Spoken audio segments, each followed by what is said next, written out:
Good morning, everyone. I'm back with another story from 50 Years of Miracles. This one, I think, has come to help me because yesterday I was driving along and my car started making this awful noise like a race car, and we kind of limped home.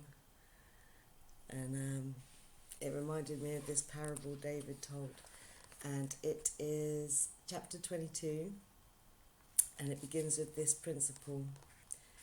Miracles are associated with fear only because of the belief that darkness can hide. You believe that what your physical eyes cannot see does not exist. This leads to a denial of spiritual sight. Also correlating with today's lesson, above all else, I want to see. So this chapter's called The Levels of Mind. Oh, there's the picture. Beautiful. So, the levels of mind. How do we get away from the perceptual propaganda, the destructive level of images? We have to go through the levels of mind to the desire beneath them. One day I asked the Holy Spirit and Jesus for a map of the mind. I like graphics. Even when I was in school, I always had crayons and was drawing things. I said, "Can you give me a picture? This is getting to be a little ethereal here."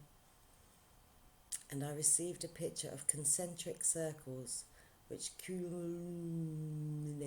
in the very centre with our desire or prayer. The prayer is beneath the layers of perception, emotion, thought and belief.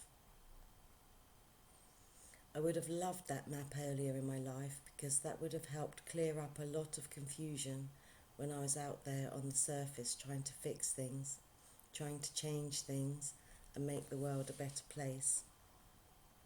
I got involved. I was an activist. Stop nuclear proliferation and end world hunger. I was getting involved in ecology, save the whale, and on and on and on. I put a lot of effort into trying to make the world a better place, and I really have to say, honestly, that I didn't have a clue what was going on under the surface.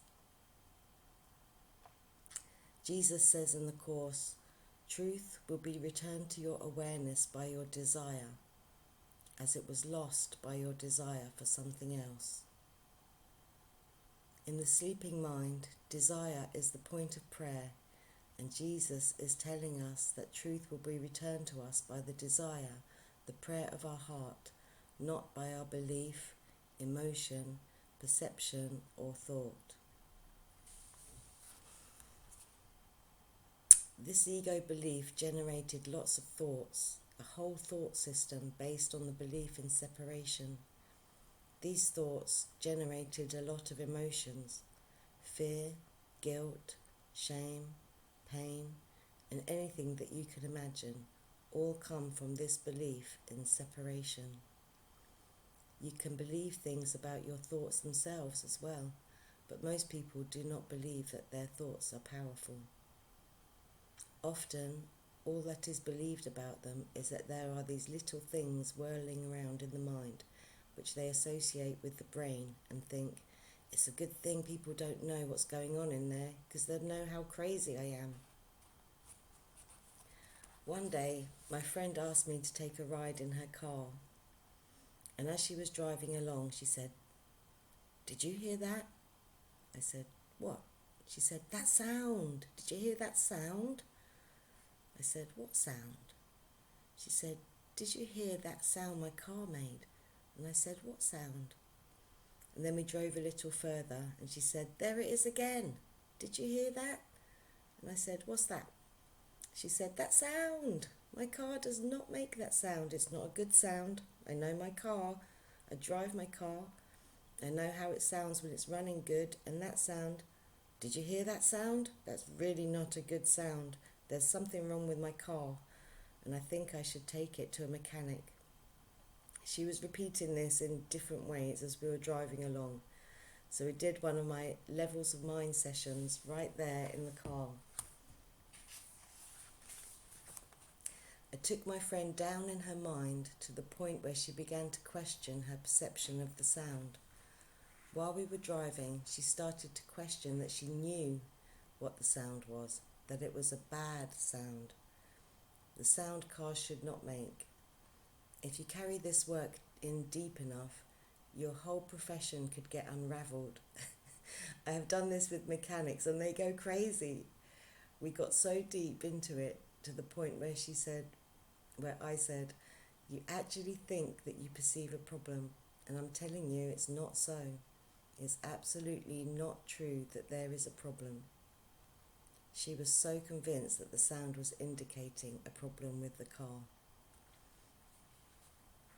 We were driving for about an hour and a half, and I was able to get her down to the point where I could ask, are you willing to question your belief that there is actually a problem? Why would God create a problem? Why would divinity, eternal love and oneness make a problem? Perception of a problem is a problem only because you believe it is, not because it's really a problem, and maybe there really are no problems. In a very experiential way, I was saying, will you come with me? Will you join with me right now and actually come into a state of mind right now, not hypothetically, not sometimes, but right now, here.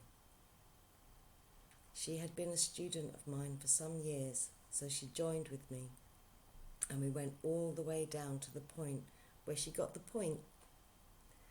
And in the experience of the point, she burst into laughter and said, I feel it.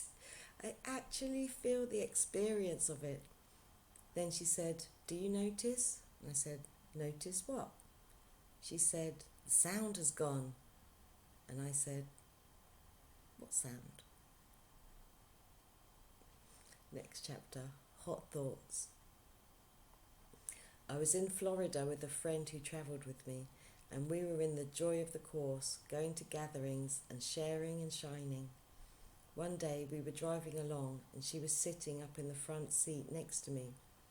It was one of those seemingly hot, humid days in Florida, and the air conditioner in the car had just broken and the sweat was just zipping down her face.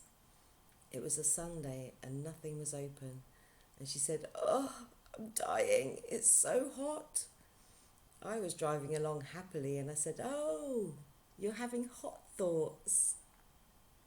She gave me a hard look and said, what did you say? I said you're having hot thoughts. It had never dawned on her mind that what she was experiencing was just coming from thoughts, nothing more. Environment, humidity, and everything that we perceive is a thought. When we look at the perceptual world, it's a world of distortions, an outward picturing of an inward condition. The world and the human condition is a reflection of a mind that is split. A split consciousness has the voice for love in it, that small, still voice, and it also has the voice of the ego, death, destruction, fear, guilt and shame, etc. There's a mix in there and we are not seeing clearly. We do not have spiritual vision, so we have to do the inner work to clear the consciousness, to clear the mirror of our mind and see the world differently. And that is what the mind training practice of A Course in Miracles is for. We may seem to be concerned about many things on the surface, but Jesus is saying, your lessons are in your mind with your perception of yourself. So that is where the problem is. If you are perceiving yourself as something you are not, then that's a big problem. If God created you as spirit and you are perceiving yourself in any other way than spirit, then you are just perceiving yourself with the concepts that are in your consciousness.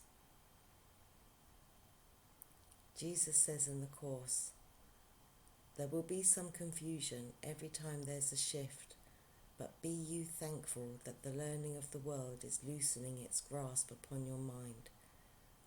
and be you sure and happy in the confidence that it will go at last and leave your mind at peace. The mystery will dissolve away as we dive into the practice. So we go down, down, down to uncover the false beliefs, and in the end we talk about forgiveness. Forgiveness also is a belief in the mind, and if we took a cross-sectioned cut across the levels of mind diagram, we would see all the rings are completely lined up through desire, and this is where the willingness comes from. The miracle or healed perception is when all these levels are lined up with the Holy Spirit.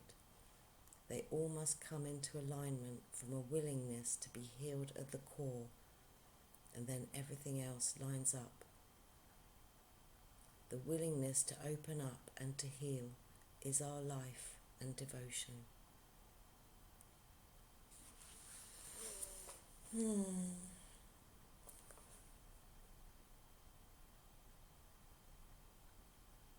So blessings to your day. Lots of love.